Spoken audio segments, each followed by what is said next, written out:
இருக்கிற 4 பள்ளி குத்தி உடச்சு போடுவேன். எல்லாம் ஒன்னால தாண்டா. எந்திர டேய், அட முட்டாய்க்கு பிறந்த முட்டாய எந்திரிச்சு தொலை வாங்கி தர்றேன். ஐயோ, அவன் கடல் மாதிரி கடையை கட்டி திருவிழா மாதிரி வியாபாரம் பண்றான். நான் திருவிழாவில் ஒரு பொம்மை வைக்க முடியாம செத்து சுண்ணாம்பு ஆகிட்டு இருக்கேனே. அட கோவிந்தா, இவங்க டாய்ஸை வித்து பிழைக்கிறத விட பிக் பாஸ்ல. என்னடா நடந்துகிட்டு இருக்கு? ஏப்பா, எந்த அழுக முஞ்சி பையன் பெத்த பிள்ளைன்னு தெரியலப்பா. இவன் பாட்டுக்கு வந்து காலையில இருந்து கடையில வந்து அழுதுகிட்டு இருக்கான். அழுகேடி பாட்டவே முடியல. இதை எந்த பக்கி பையன் பெத்தான்னு தெரியல. இவன் அழுகேடி பாட்டு இந்த பிள்ளைய கூப்பிட்டா இந்த பிள்ளை ஓடு அதை விட அலறுதுப்பா. எனக்கு என்ன பண்றது தெரியலப்பா. என்ன அழுகை நிறுத்தணும் அவ்வளவுதானே? ஆமாப்பா.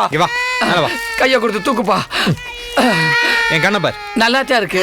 அம்மா, ஐயோ அம்மா, டேய் ஏன் மண்டியா போட்டு அண்டா உடைக்கிற? அட விஷப்பூச்சிகளா. டேய், அழகு நடிச்சாங்கல. ஏய் தம்பிங்க வாடா. இந்த போட்டண்டா.